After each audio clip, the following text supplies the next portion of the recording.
Welcome to the Everyday Hustle Show, where we're figuring it out together over time. On the show, we'll be giving you the tools you need to take your career and life to the next level. So get ready for interviews and topics that will give you a competitive edge against the shuffle we call life.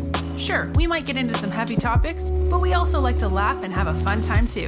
Are you ready for the show? Here's your hosts, Jesse, Andrew, and Christian. All right, so that's it. We're in episode 26, Saturday night here. We're here with me, Christian, and Lalo. What do you think of the intro, dude? Dude, it's legit AF. Am I allowed to curse? Yeah. Hell yeah. No censorship. Who's Jesse and Andrew? Why aren't they here? Are we going to pretend they're here? So Jesse is moving this weekend, so he's taking taking the night off. Dude, moving is the worst. I just moved. It is the worst. And no, seriously, it's the worst. Down here, I feel like people move all the time because they're like, oh, because dude, every time you live in an apartment complex, they like jack your rent up, like $200 a year or whatever it is, $300 a year. Yeah, well, they're trying to weed everyone out and send them to like the poor places in East Lake Worth. Yeah.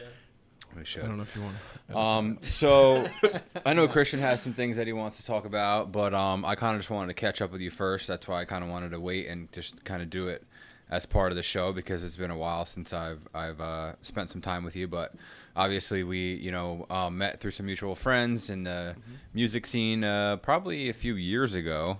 What have you been up to since then?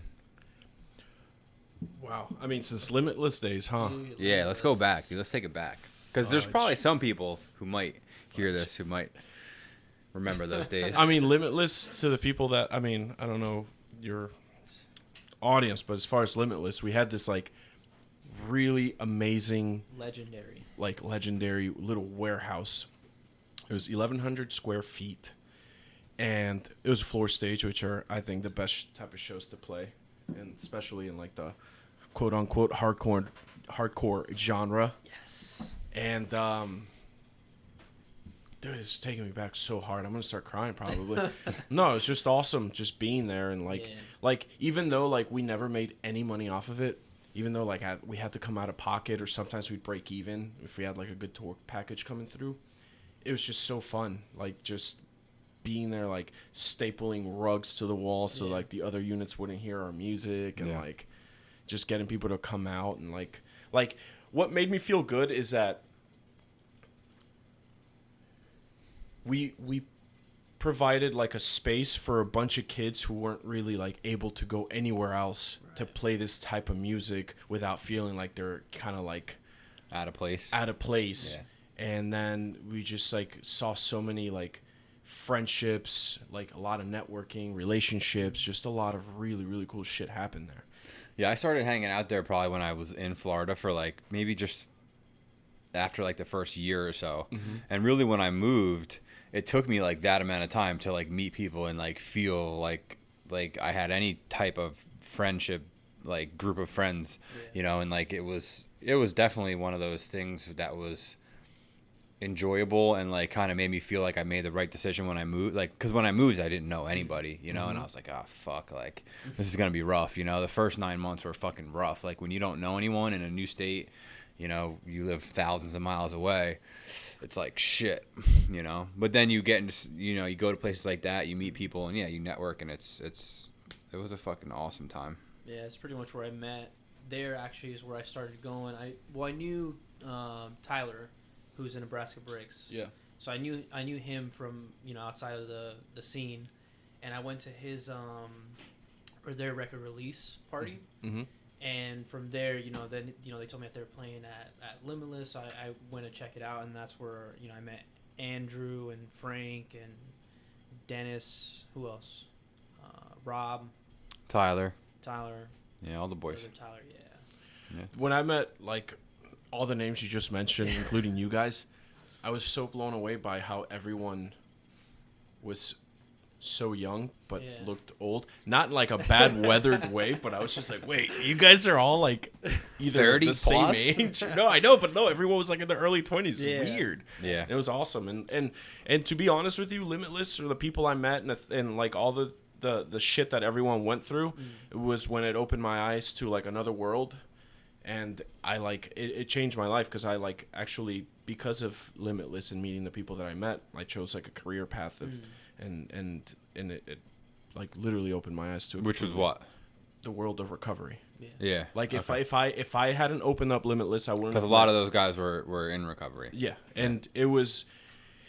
So I dealt like with like my brother and like well, my brother's probably not gonna listen to this, and my dad doesn't speak English, so whatever. But like, I've I was a child of addiction. Like I grew up in that world, and I never necessarily understood what it was. Besides like the fact that like my brother would like go missing for weeks at a time, and us thinking that he was dead. And then my parents don't speak English, so I had to like try to find him. And like this is all going through like my golden years, where I was like from the ages of 13 till my early 20s. It was me trying to like find my brother every couple of months, and it really sucked. And then finally, when I met all of you guys and everyone there, like I was like, oh wait, like you guys have done the same shit as my brother, and I couldn't believe that like everyone looked so healthy and so good. And everyone was so talented, but you guys all had that plight. You guys all went through that, and then because of my codependency issues growing up in that world, I wanted to learn more, and I started like just getting closer with more people that were in recovery, and eventually I started working at a treatment center. So I really got to understand addiction, and now my like point of view on addiction completely changed. Like before, I thought my brother was just like an asshole who didn't care and was selfish and was just like doing all of these fucking things that were screwing over our family and not really caring about us, to me understanding that it was something that like it was a disease that once like it was like activated, or once he was like in active addiction, that was just like he couldn't, it was whatever he was doing. Obviously my brother's still in there, but like I had so much more sympathy. And rather than me looking at him as like a delinquent or like a scumbag or anything like that, like it made me like have sympathy for him. Like I felt bad for him. And I don't know. That's I'm so glad that happened, because otherwise to this day I would probably have like a huge resentment against my brother, or towards my brother, towards anybody who who deals with addiction and struggles with it. But then now it's just like, oh, okay. Yeah. Like, I get it now. Yeah, that's definitely the best thing for anybody who's got someone in family members or loved ones who are struggling with that type of thing, is to get educated on it, because it helps you kind of understand. So today you're still in the field? No, I'm not in the field anymore. Okay. Last time what are you doing now? Working with you. Yeah. I work at a country club not too far from here called Pine Tree. Okay. Should probably edit that. No, whatever. I don't know. But I love it. It's a golf course, and it's just back to helping members play golf, and it's really fun. It's like an outdoors job, and you get a tan, and you get a great schedule, really good money, and they treat you really well there. So that's great. If you guys want to play golf, let me know. Yeah. Working with your hands, working outside.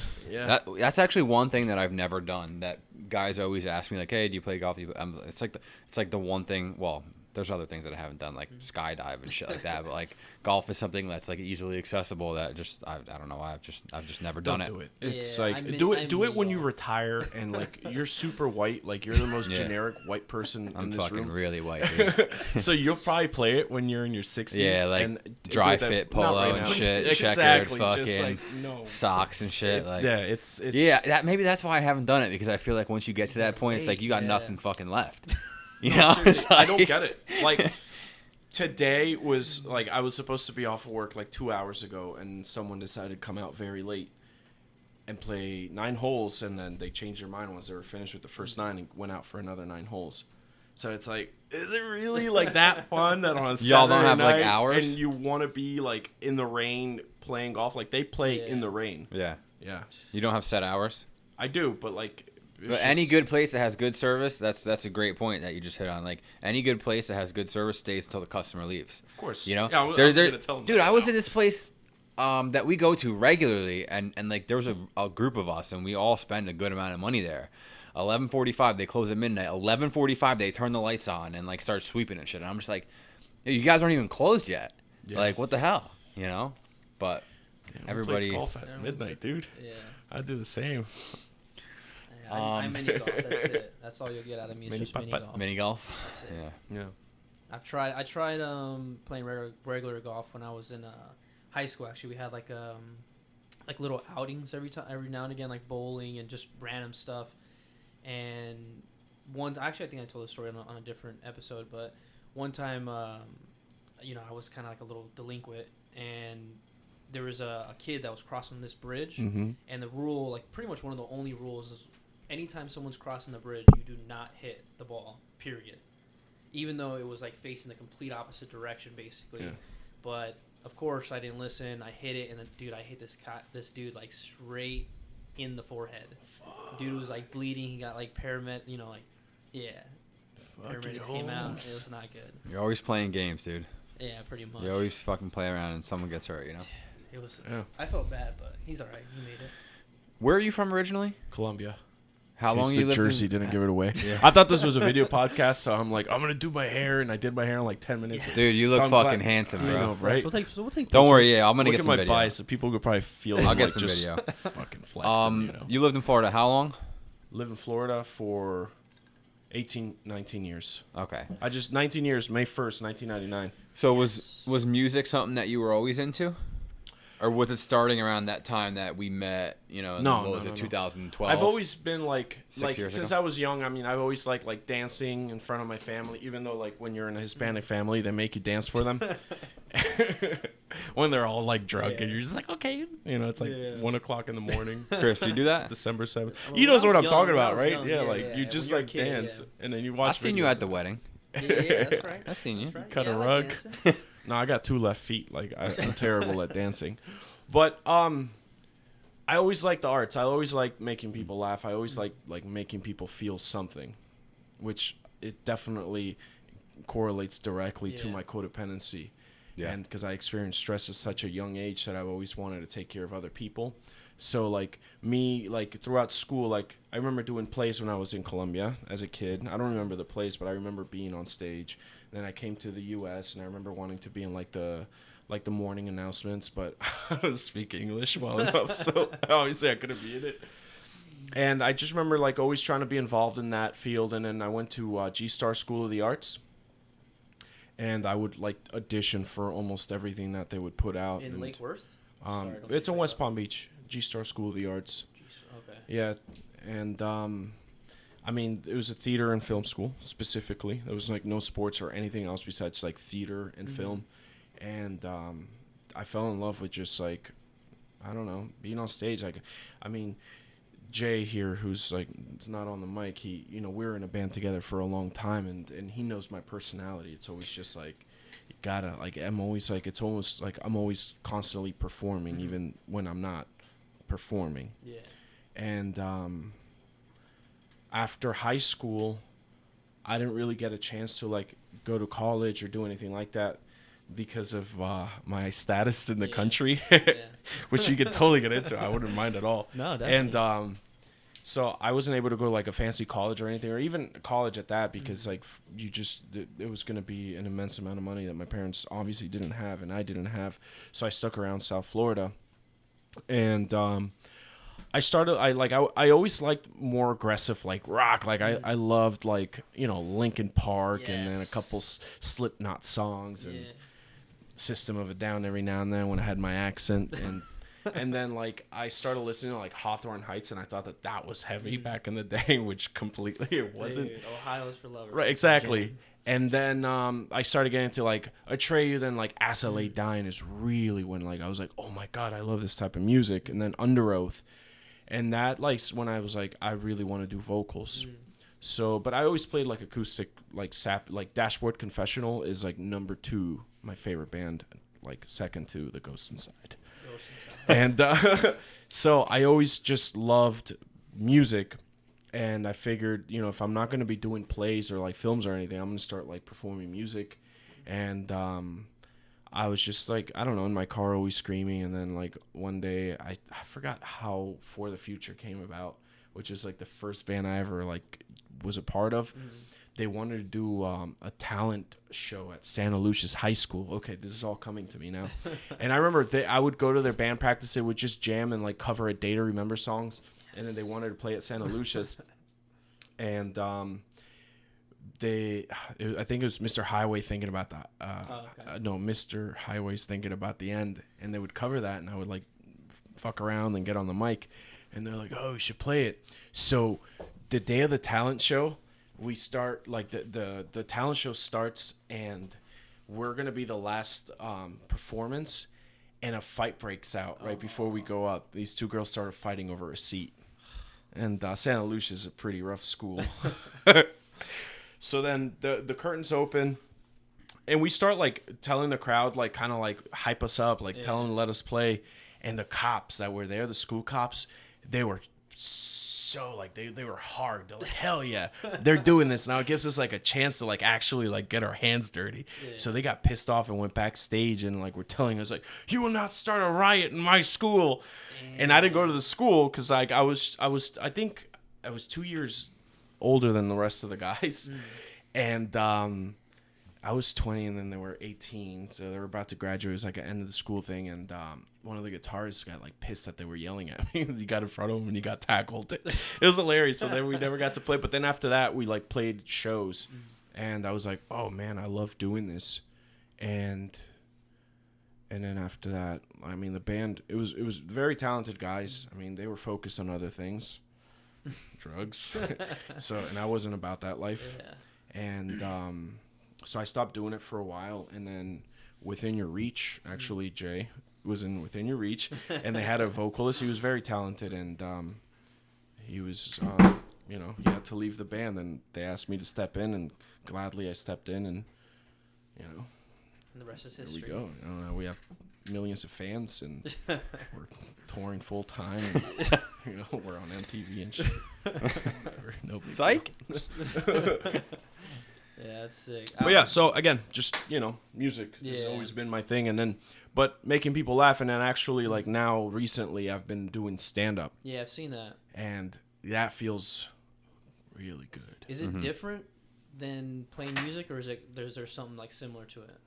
All right, so it's similar, and obviously different. That's so stupid for me to answer the question like that. In the sense of like, now that it's just you, it's scary, and it's nerve-wracking. Like when they call your name, and you're like, I gotta go up on stage.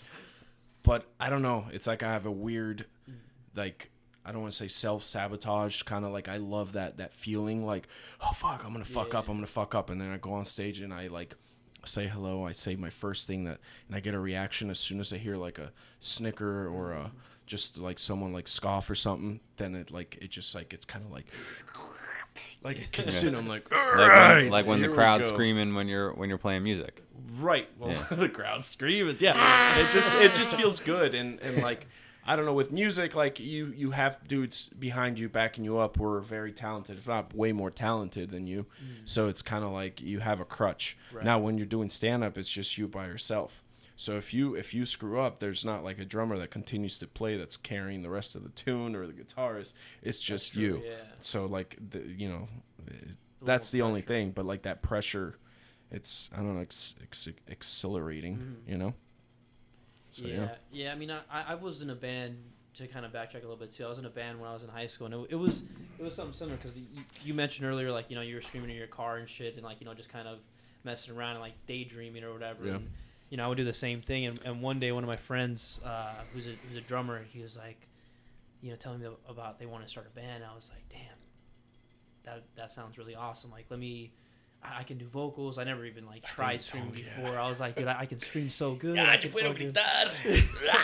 was like piping it up so bad, and then I was so nervous, dude. I was so nervous. But then I go, it's like it's not like a big deal for them, but in my mind, it's like audition. Like I am auditioning for like Metallica or some American Idol, something. Yeah. And it goes well, dude. I just remember feeling like on top of the world, and it was good. And we played a couple of shows. It was like pretty much we were trying to duplicate or like recreate like Devil Wears Prada type music. We had a synth player and shit, dude. It was sick, dude. I was in there, bro. I was in there, bro. So I can relate to it, a little bit on that level. But other than that, I get like really like stage fright. So I wouldn't be able to do that. But that's cool though. So yeah, I guess the reason why I asked that question was because I feel like some people are born with those creative knacks, like the being able to be in front of crowds and like you say that you like to make people feel good, and then I think that some people are just drawn to it and they do it repeatedly and just get better and better and better. So some people I feel like are just kind of born with that like creative knack, and then some people just kind of like learn it as like a trait over time. I think for me personally, like I definitely wasn't like born with it, just because everything that I've tried creatively, like when I first started, I was fucking terrible at it. Like I started in band playing an instrument, and then I changed instruments and went to the drums, and like that's how I got started playing music. And then same thing with like photography and stuff like that. Like in college, I used to just take videos of us getting hammered and fucking in the basement and shit, and it was just like, what is this, But like now that I look back at it, like all those little things that I did, kind of like I can kind of like still take stuff from them and use them in my life today. But so now what are you doing? Because I feel like, all right, so you kind of know what the premise of the show is. Everyday hustle show, dude. Yeah. Well, like, so no, I see you guys posting. I mean, terrible guest. I haven't watched an episode yet, but no, like, I mean, No, I know you guys okay. pretty close. And I've seen the stuff you guys post. Like, I saw the books you have up here and everything. Like, I kind of know, like, the direction that it's in. Yeah. Yeah. So basically, it's about finding whatever it is in life, that kind of like fires you up and lights you up, and things that you have fun with, and finding a way to integrate it into your life and kind of evolve your life around that thing and kind of make a living out of it. And so it's more or less, your life, figuring out what you want to do, what you like to do, what makes you happy, but figuring out how to engulf like a career and a lifestyle around that. Yeah. And I know for you, that's probably partially music, and I know that if you could take a snapshot of your life, 5 years from now, if it was a perfect life, I know that you probably wouldn't be working at a golf course. You might be doing something different with music or whatever it is. But I mean, what do you do in your life now to kind of you're still in a band? Yeah, 2. Was that recent that you started getting back into it? Yeah, I mean, once we played our last show, Within Your Reach played like our last farewell show. Yeah. Back in December. Then that was only 6 months ago. Yeah. And then, well, I mean, I feel like before then, like a year and a half. Right. And I was just working. I was working overnight, and that really like that's why I had to get I've been there, done that. Frig out of there. Yeah. Forgot the fuck out of there. Yeah. And I joined this one band called Tribe, which is like super like the heaviest band that I've definitely been in, and definitely vocally the perfect band that I've been wanting to be in since I started doing vocals from the very beginning. Yeah. So I've always wanted to be in the heaviest of the heaviest of the heaviest, and this band falls into that category. And like it challenged me so much because like my vocals, I'm so used to doing like a mid low scream or like a pissed off scream, but now it's like on a different like completely I have to reinvent myself, which is amazing. And then this is why like I love music and everything. You just like it's always like a constant change. You're constantly having to learn new things. And then I joined another band called Waste My Hate. And I play bass for them. And I never like I've never been a bass player at all. We were practicing. Do you know how to play bass? Not really. I mean, kind of, but not like good enough to. I feel like the bass player in a lot of bands can kind of just wing it, Right. Jay. Well, no, Jay is skilled. He's a skilled musician. He doesn't wing it. Actually, it was our last band practice. Before we played that last show, I walked it. Waste My Hate was playing the other like studio next to us, and I went in there because I wanted to check them out, and they didn't have a bass player. I'm like, hey, who plays bass? Like, we don't have one. I'm like, I'll do it. And they're like, cool. So you don't sing bass at all in that band? No, I just play bass terribly, but it's fun. Dude, and I'm cool. like playing the songs, and it, like, because I just want to see what it's like to not be like the front man of the band. Yeah, and, like, you know what I mean. Like, and it is fun. And you still have like, I'm like, oh fuck, it's just like being a vocalist. People do look at you, and then like, absolutely, a lot of the time you're just kind of like when I don't know what I'm playing, it sucks because I don't So you don't even know like the bass roots or nothing? No. I know. Hey, don't tell it. Like they're probably gonna listen to this. Dude, don't. Jesus Christ.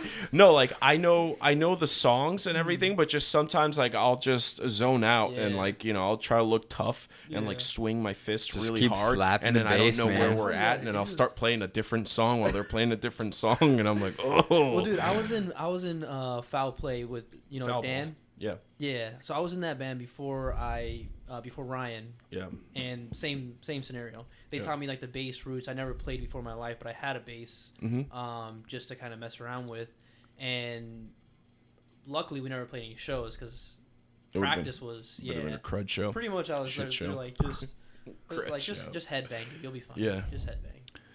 So you so now you're in 2 bands, playing bass, singing, working, and then doing stand up.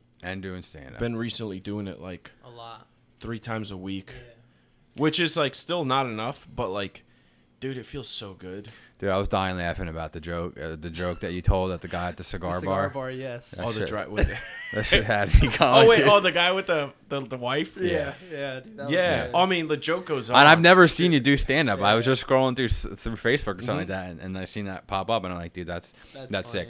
So I guess why I'm asking you all these questions is, like, wouldn't it be like super dope if you could somehow make a living off of telling jokes and playing music?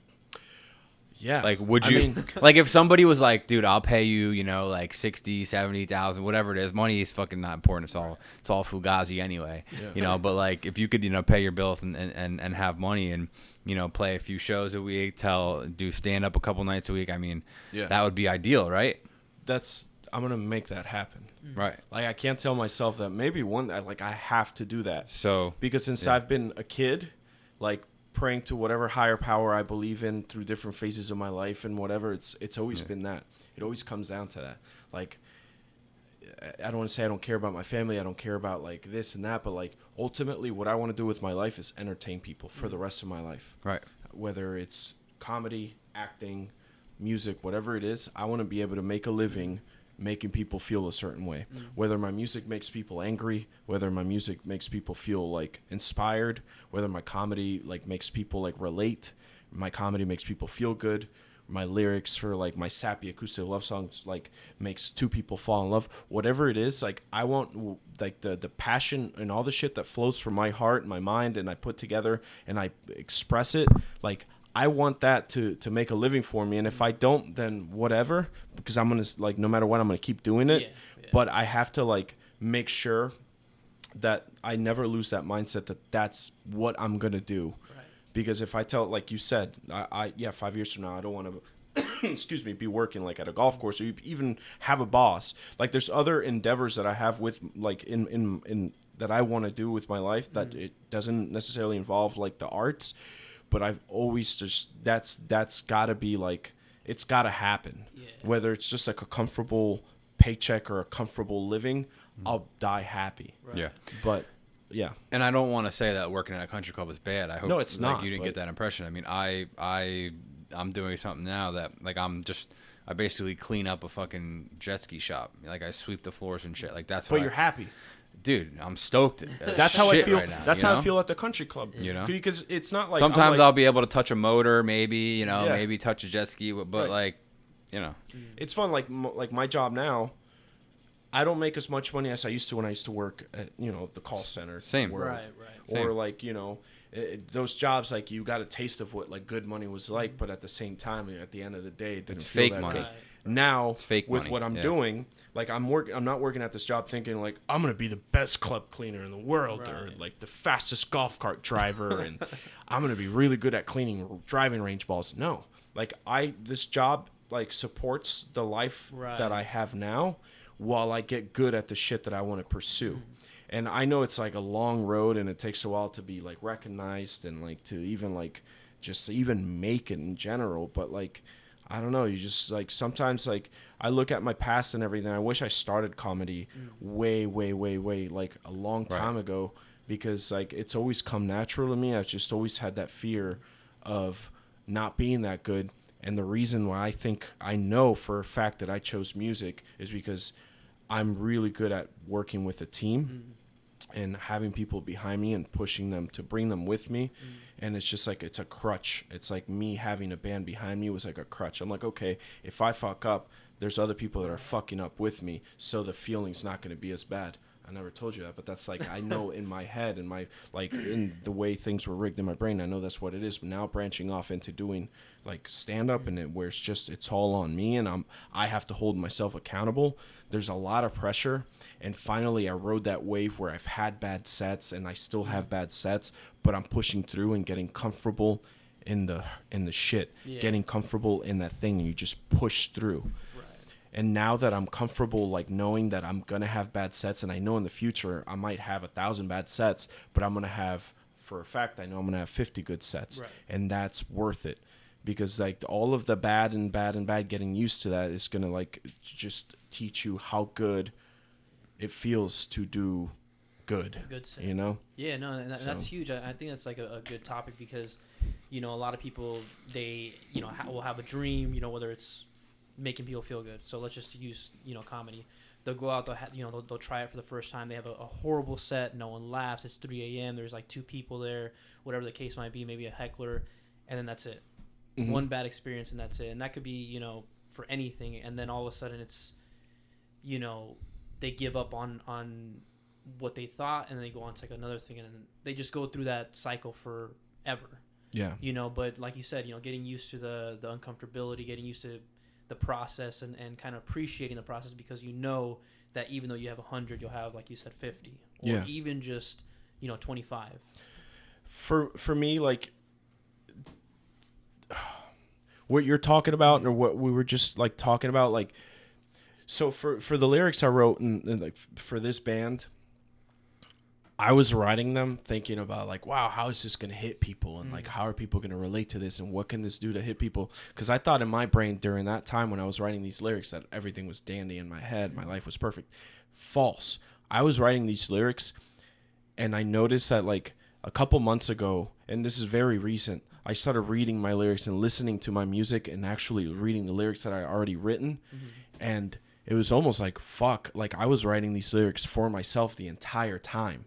And I had this moment of like self-realization. I started crying, like really, like just like, oh fuck, you know, like it was weird because like I thought the there's certain songs that I don't write fully, but the Prevailer is by the Within Your Reach. If anyone gets around to going on YouTube and listen to that, like there's specifically a line that says "Stay ignited, keep on fighting," and you know, like I thought that was just such a hard hitting line. It would just like, you know, like get people to like push through.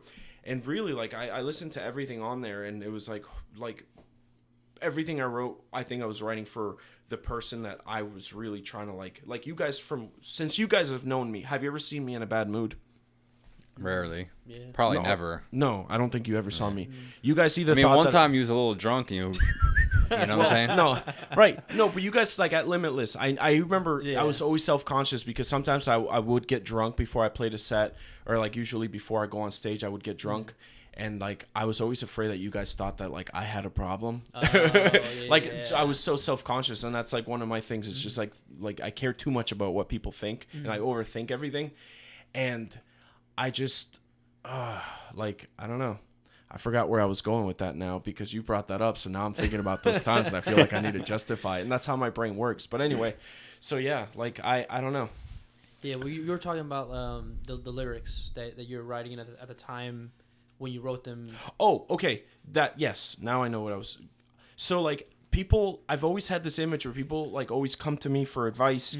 People always know Lalo as this like just this happy, like always making fun of people like in a good way, and like always like maybe making people laugh, but deep down inside so fucking broken, you know, like so like this is I needed a Lalo there to like make me laugh, to make me feel outside of what I was feeling, but that was me trying to make other people feel good because that's what fuels me. Yo, you're trying to look like Chris Evans, bro. Look at him, little 5'5" angry Chris Evans with jailhouse tattoos. For anyone that Frankie, doesn't know, Frankie just showed up. Looking good, nice haircut. But anyway, so I I don't know, as I get older and as I like try to do a lot of self-work and everything, I realized that, you know, I was really trying to reach out for someone like me, and it's still a work in progress. Like, I'm in no way, shape, or form near, like, you know, completely perfect in my head. Like, I still deal with a lot of really fucked up, like, you know, character defects and all that stuff that is like I need to work on. And so very interesting that you have never really kind of followed or listened to the podcast. And Christian thought of you when you know, we found out that Jesse wasn't coming out tonight, because you haven't followed it, but you didn't really know what it was about. But everything that you have going on in your life and everything that we just talked about is like, it just kind of encompasses like what we're trying to do here. Right.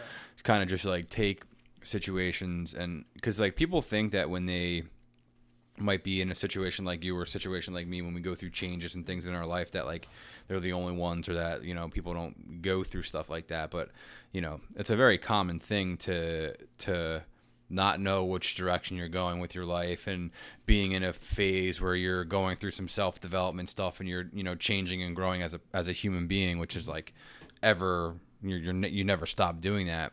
But that's kind of like why I like this kind of setting in particular, where, you know, there's 3, 4, 5 of us in a room and just kind of just talking about this shit. And like, cause this isn't like a conversation that we would just like sit down to have pizza and fucking talk about this kind of shit. Let's talk about you know, it gets heavy. Just like the intro says, like we get into some heavy shit, but we like to have fun too. And it's like, it's necessary to talk about this stuff, and it's necessary to remind ourselves that we're here on this earth for a reason. And if fucking telling weird jokes and lighting people up and emotions is what you know keeps you moving, then it's your duty to keep doing that and find a way to wrap your life around it.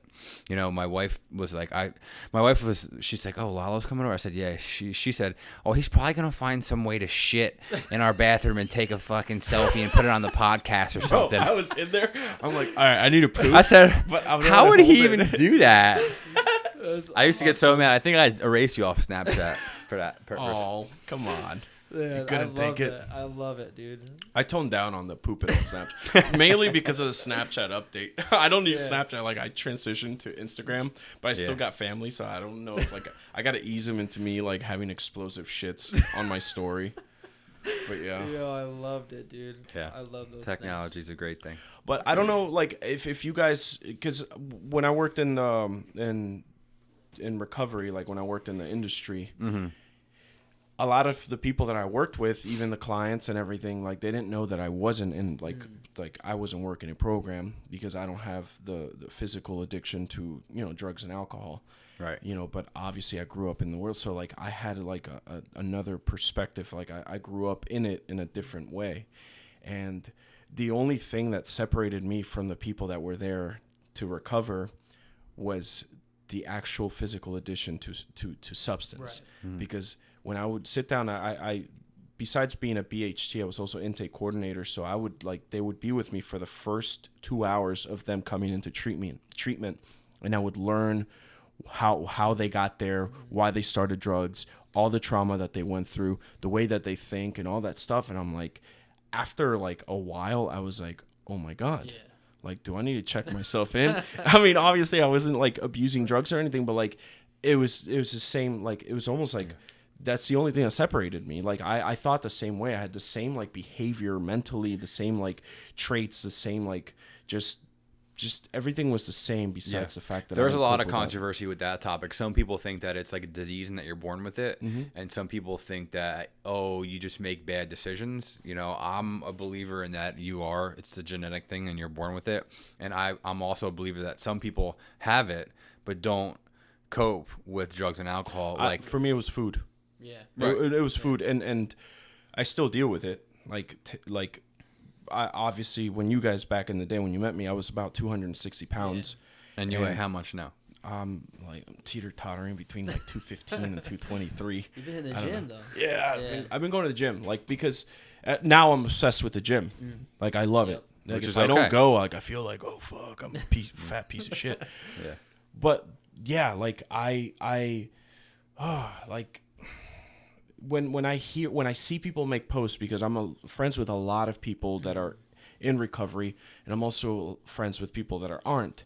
And when I see like the people that aren't making posts about how it's like, you know, like they post memes like, if it wasn't a disease, and how come people who are born with cancer can't just say I don't want to do cancer? You know, it's those dumb things you just want to like, oh no, you're stupid. Yeah. Like if I didn't meet you guys and the group of people that you guys came along with, I would, like, to this day I would still have like a huge resentment towards addiction towards my brother with that. But anyway, sorry, going back to how I dealt with it was with food.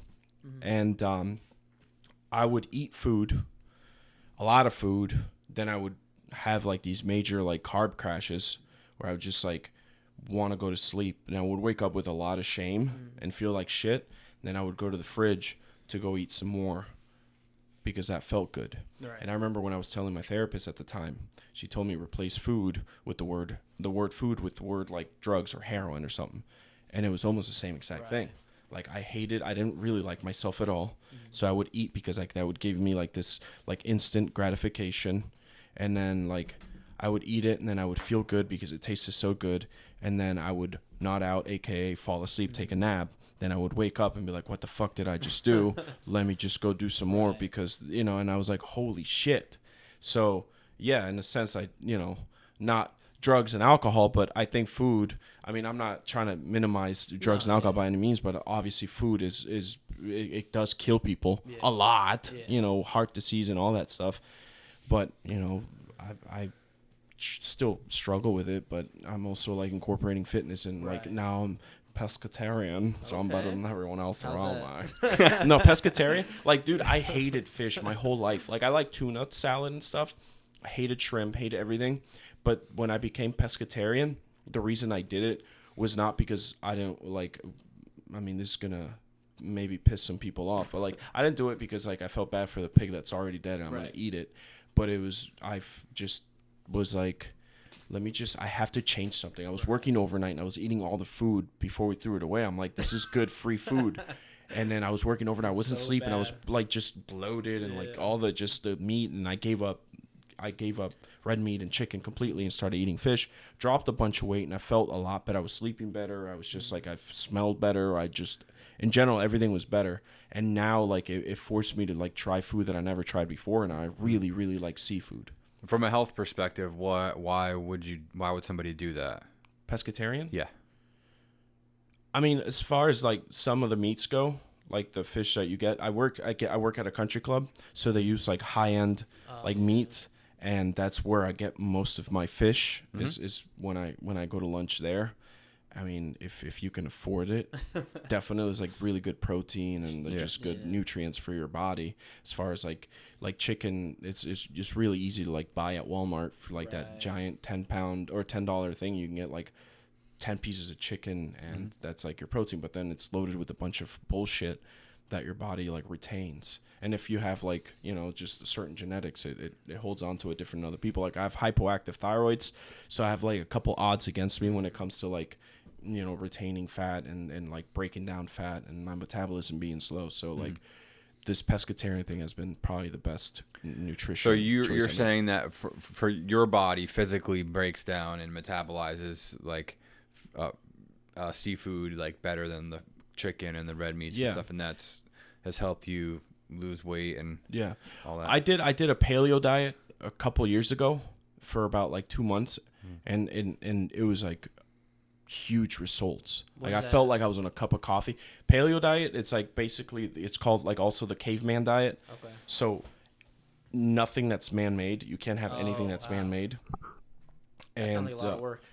Well, not really. I mean, you can eat like breads or like fried stuff. It was basically like you could eat animals, you could eat rice, you just stuff that was real, that like a man didn't make it.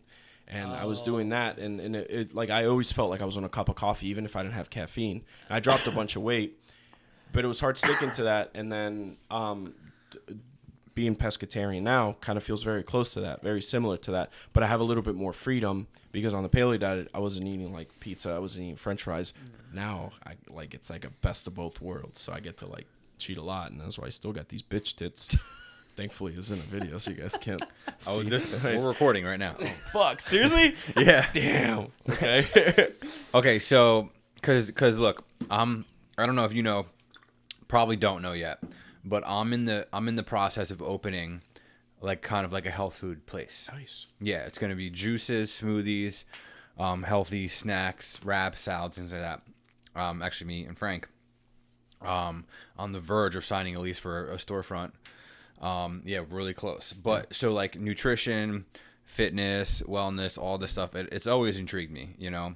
And I think that when people go through changes like you did with the diet, it kind of like something. I always want to ask questions because I want to know what works for people or what doesn't work for some people. So you eat the fish but you still eat pizza and French fries and like junk food? I don't eat the only meat I eat is fish. I don't eat any other meat because I love meat. I love meat so much. Yeah. I know, like I love it's red like meat. nothing like a chicken. filet mignon, you know? Yeah, like I love that stuff. But like if I had the freedom and like if I didn't follow this diet, now I'd just be eating it all the time, and it would be really hard for me to like because of my just like me wanting to eat all the time. Okay. It would help. But like, I can tell you that since I started this diet and I started going to the gym, I think fitness is probably like number one of the most important things people could have in their lives because like it sets this like standard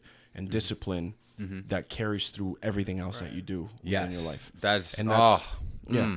Like if it wasn't Frank's in there whistling. Right. He knows. If it wasn't for me changing to this diet and continuing like doing the fitness, the amount of like the way that I do it, like there would just be a lot of chaos in my life. Yeah. Like there would be a lot of self-loathing, which would lead to other things. Right. I would just like stop caring about myself. I would hate myself for not doing like going to the gym and taking care of myself. Then I wouldn't be in the two bands that I am. I wouldn't be doing comedy because I would spend most of my time self-loathing at what a piece of shit I am. I don't deserve to feel good. Yeah. What type of traits do you gain from like getting in the gym and having a routine and regimen and stuff like that? Like what has it done for your mentality? It like compartmentalize. What's the word I'm looking for? Compartmentalizes. It like That's a lot hard of one to like say. compartmentalizes like my life. Like again the discipline. Okay. Like going to the gym and so you're like regimen almost. Like for example, like I wake up and like the first thing I do is I pray before I even touch my phone. You know, I talk to my higher power. I make my bed. Like I don't do anything else until I make my bed. Then I go to the bathroom, and then like I'll look at myself in the mirror, and I'll be like, "Let's go to the gym, bro." You know, you want it like dude. It just like it brings up your confidence. It like your testosterone. It starts the day off right. So you're a morning guy. Yeah.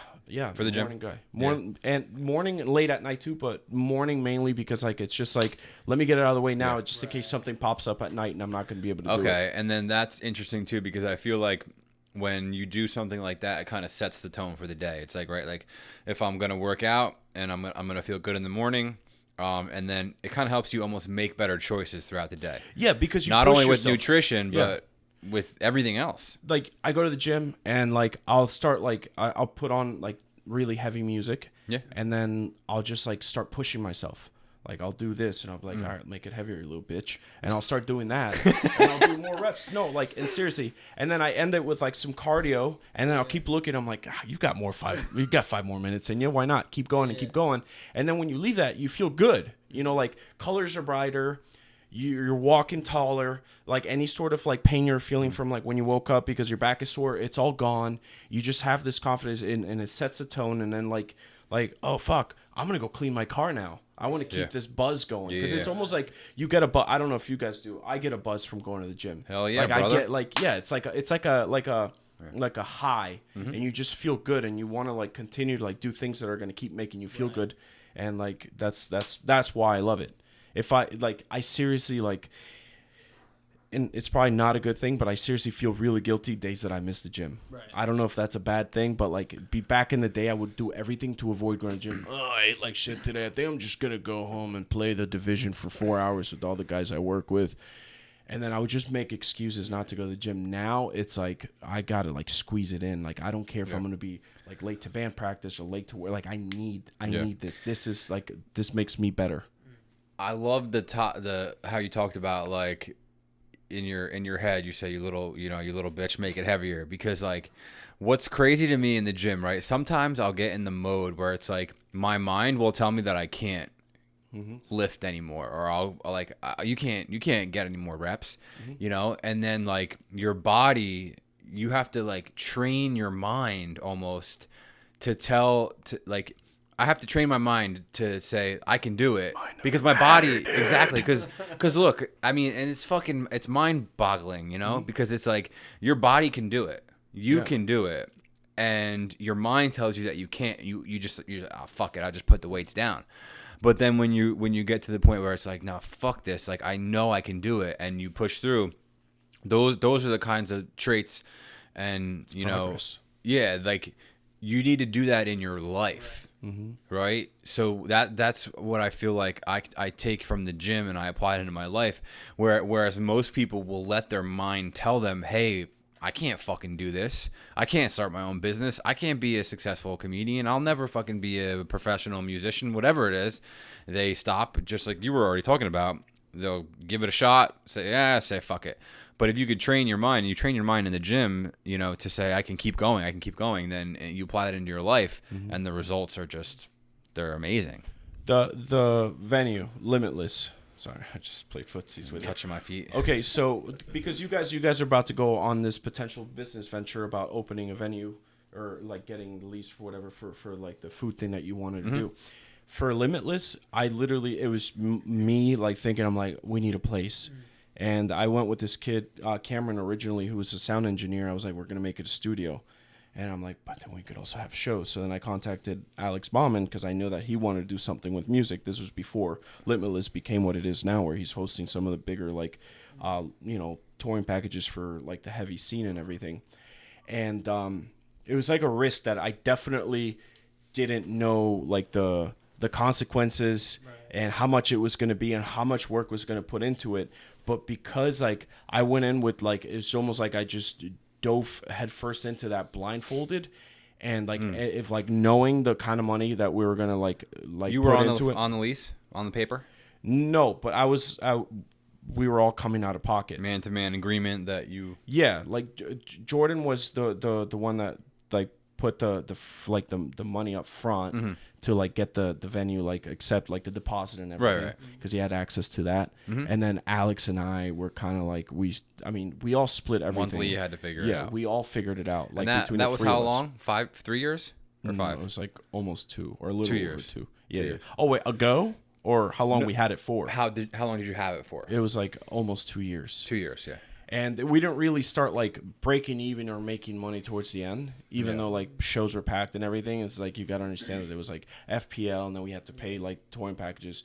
But what this is like me telling you guys, because you're about to do this thing, or I don't know if you are or you aren't. It's like if you go into it blindly, there's a lot of pros to that. Obviously, there's a lot of cons if you're not prepared monetarily. But as far as the pros, like if I didn't do that with Limitless, I wouldn't have become the risk taker that I became after that, because I had no idea what the fuck that was gonna like cost or what it was gonna do for me. But what I did learn from it was like, holy shit, risks are worth taking. Hell yeah. Because the reward, even if the reward isn't as big as a risk, it's so much more like satisfying to do that, because now I'm, despite me wanting to entertain people through talent, through music, to whatever the fuck I want to do, I'm also going to be a business owner. It's not just going to be, I'm not going to be just like a one trick pony. You know, there's other things that I want to do. Like I want to have a breakfast food truck. Okay. I want to have a food truck that provides utensils and all the shit that the other food trucks run out at food truck festivals. So people are probably going to steal that idea. Yeah, people didn't think about that. Like there's just a lot of things that I want to do, like when it comes to business. And like that's one thing I always noticed that I was good at, is when someone has an idea, I'm good at sitting there and like coming up with more ideas for that idea. So if you guys need ideas, I got a lot of things. Yeah, I got a lot of things going through my head right now. Do you know who Gary Vee is? Who? Gary Vaynerchuk. I don't think so. No. Okay. His saying is always ideas are shit. Everybody has ideas. It's about the execution. Yeah. So just remember that when you have an idea, write it down, like, execute on it. And then I was also thinking about how you kind of were winging it with the Limitless thing, right? So like, and you were how old when that went on? 22. 22, right? I'm 31. Mm-hmm. I'm gonna be 32 in September. So this decision, and it's also, there's 3 of us, right? So I got me, Frank, and we also got Dennis. Dennis. Dennis, yeah. So he's involved in this venture as well. It's anything but winging it and highly calculated.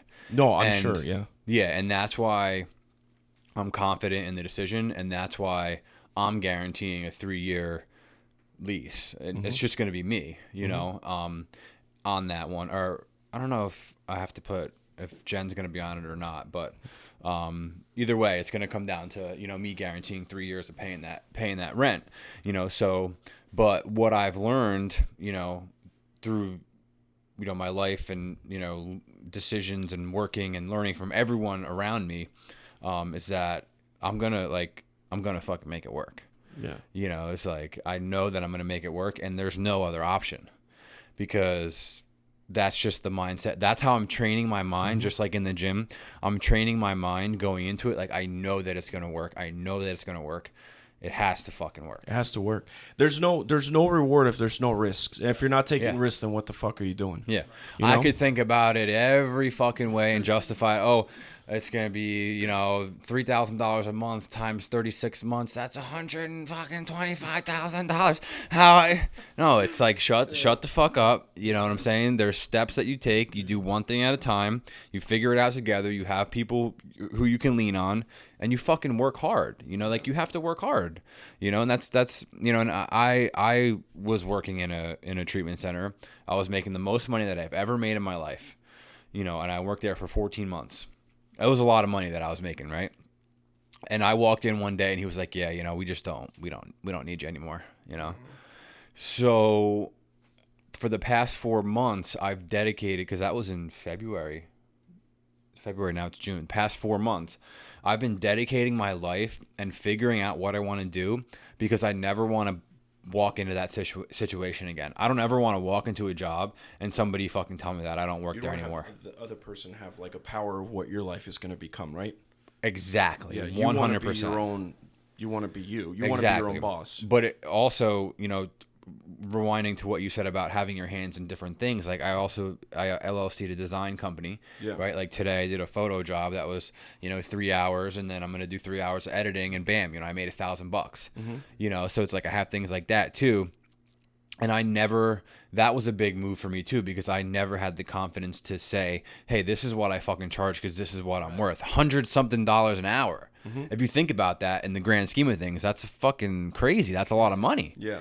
To say, hey, look, this is what I charge, $125 an hour. It's like, people, and then once I have this, like, I can kind of like see into the future that, like, now that I made that first jump and I told this person, hey, look, this is what I'm worth. This is what you're going to pay me, or I just won't do the work because the time isn't worth it for me. Right. I don't care if I'm broke. It doesn't matter. But I feel like now that I made that jump with the design company and what I'm doing, and I'm figuring out what I'm good at, and I'm figuring out how to present myself and how to sell myself, because that's really what, I'm doing. And that's what you'll have to do when you want to do a comedy show or whatever it is. Once you break through that first initial time of saying, like, this is what I'm worth, this is what my time is worth, time is a currency, it just gets easier. And I feel like I can just apply all that into this other business that we're doing. And these two businesses that I'm trying to, or we are trying to get going, they're going to perfectly intertwine with one another, which is going to be an awesome thing. And just like you were saying, acting, comedy, music, like those are all performing arts. Those are all incredible things. And you can, find ways to make money with, all 3 of those. I could find, money or ways to make money doing, photo work, video work, business stuff, small business stuff, social media. And then, I've always worked in restaurants. That's kind of like my thing. Like when I first moved down here, I'd worked in pizzerias for years. I just like the vibe and the feel. The only thing that I didn't like about it was I hated working for other people. I hated fucking working 70 hours a week and making $9 an hour. Right. But if I'm working 70 hours a week and I'm making fucking 100 grand, 150 grand a year, that's worth it. Yeah. The fucking honey's worth the squeeze or whatever the fuck. The pot's worth the squeeze. Juice is worth the fucking push. Yeah. Oh man, that's a freaking the mashed good potatoes analogy is too. worth the slice, The bro. juice- I've never heard any of these. You never heard the juice is worth the squeeze? Welcome to America, brother. Never heard it. No. Welcome to America, Holmes. Holy shit, boys. That was an hour already. All right, so it's 10 o'clock. That's the hour mark right there. The night is young. I guess we'll wrap it up there, man. I want to thank you so much for coming out on short notice. Yeah. It like unrolled just perfectly and just the way that it should. And there's definitely a lot of good takeaways in the episode that anybody listening to could, definitely probably relate to, laugh with, and apply into their life. Yeah. But yeah, it's the 26th recorded episode, June 23rd, 2018. If you guys are listening to us on iTunes, make sure to give a rating, click on a star, whatever you think. Don't click 5 stars if you don't think it's worth 5 stars. Don't fucking click 5 stars. Fuck that. Give us 5 stars. Just a fucking click.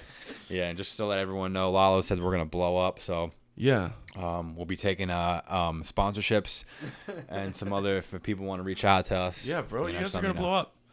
Seriously, no, like I'm really flattered that you guys even considered me as a guest, and I'm really excited. This is like my first official This is my first podcast, so this is really cool. And yeah, are you guys? Well, I'm gonna plug this in, and you guys better be there. I think it's July 23rd. We're playing with the Faceless Tribe. Okay. Tribe Band on TRIBE. IG. Okay. We're playing with the Faceless and Lorna Shore at O'Malley's. I really hope I'm getting the date right. Everyone's gonna show up. That's 1 month from today. That's July 1 month from 23rd. today. Verify that. If you guys, if you like my voice and you guys want to see how handsome I am, you can follow. I'm just kidding. That's so stupid. Uncircumcised_official on Instagram. That is legit. I'm up He's front. not I am joking. uncircumcised, and that is my Instagram handle. Oh, yep, July 23rd, The Faceless, Lorna Shore, and more at O'Malley's. Get it. Get your tickets. Also, Omniscium, Dead Eyes Always Dreaming, Discarnate. They're also playing on that show. A couple great local talented bands. My name's Lalo Rodriguez. Okay. And hopefully you guys will be listening to this, and will Colombia be the World Cup champions 2018? Sorry, that's where you're mistaken. But All right, thanks everyone for listening. We'll see you next week.